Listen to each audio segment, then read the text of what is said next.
Queridos irmãos, queridas irmãs, desde a Casa Nossa Senhora de Montserrat, Sergipe, província do Brasil, compartilhamos o Evangelho de hoje.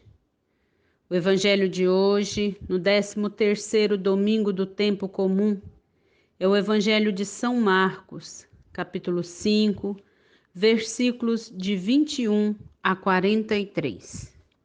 Assim nos diz São Marcos. Naquele tempo, Jesus atravessou de novo numa barca para a outra margem. Uma numerosa multidão se reuniu junto dele e Jesus ficou na praia. Aproximou-se então um dos chefes da sinagoga chamado Jairo. Quando viu Jesus, caiu a seus pés e pediu com insistência: Minha filhinha está nas últimas. Vem e põe as mãos sobre ela, para que ela sare e viva. Jesus então o acompanhou. Uma numerosa multidão o seguia e o comprimia. Ora, achava-se ali uma mulher que há 12 anos estava com a hemorragia. Tinha sofrido nas mãos de muitos médicos. Gastou tudo o que possuía e, em vez de melhorar, piorava cada vez mais. Tendo ouvido falar de Jesus, aproximou-se dele por detrás, no meio da multidão, e tocou a sua roupa. Ela pensava: se eu ao menos tocar na roupa dele, ficarei curada. A hemorragia parou imediatamente, e a mulher sentiu dentro de si que estava curada da doença. Jesus logo percebeu que uma força tinha saído dele e, voltando-se no meio da multidão, perguntou: Quem tocou na minha roupa?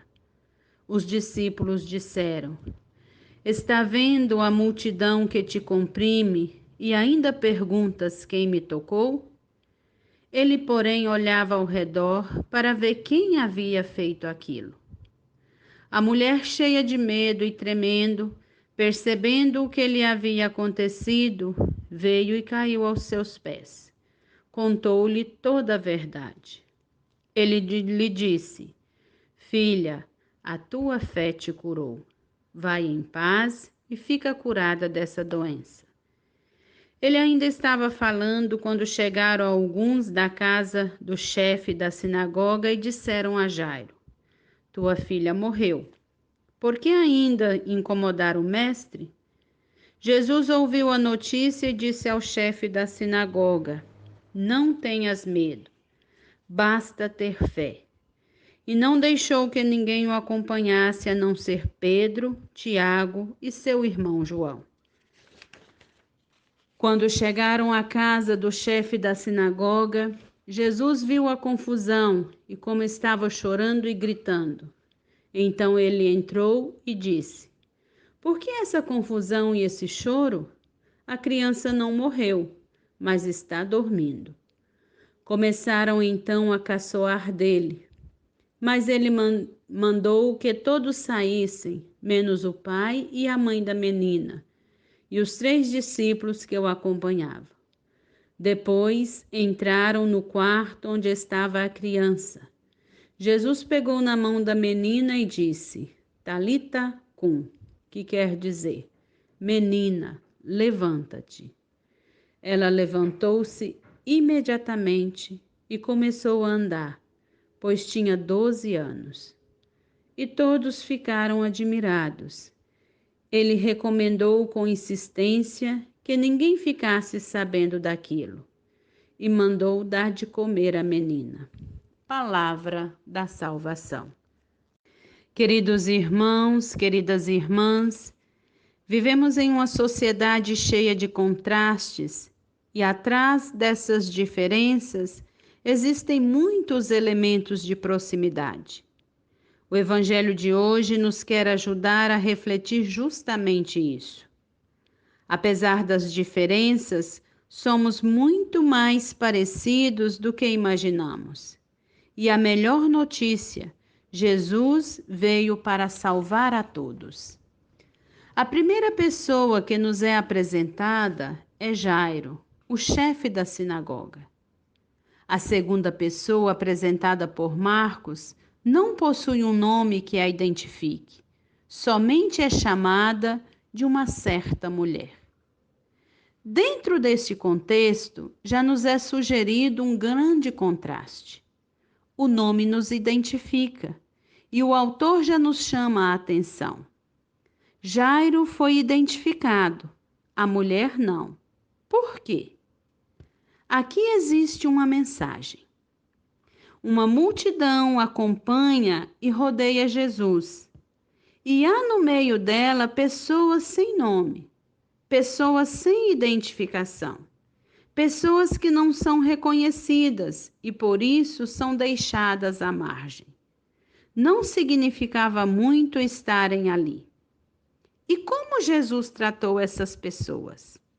Como Jesus as acolheu? E nós? Como acolhemos os sem nome, os sem identificação, os que estão jogados à margem de nossa sociedade? Queridos irmãos, queridas irmãs, assim nos ensinou Calazans e Paula.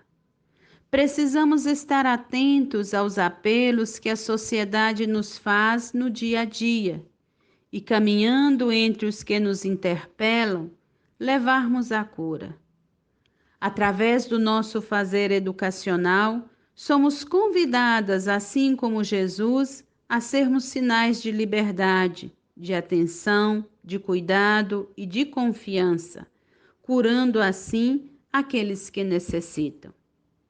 Existem tantos hoje ainda jogados à margem de nossa sociedade, que foram excluídos por causa do poder, da ambição e do egoísmo humano. Há tantos que gritam e ajoelham em nossos pés e intercedem a cura. Que este evangelho seja para nós motivo de uma busca contínua e uma reflexão sobre nossos gestos de cura que manifestamos a nossos irmãos e irmãs, e que, a exemplo de Paula Montal e São José de Calazans, sermos, através de nossa missão educativa como Jesus, sinais de esperança em meio a tantos desalentos, sinais de vida em meio a tantas mortes. Que a força, a esperança e o amor possam nos conduzir sempre no seguimento de Jesus. Assim seja.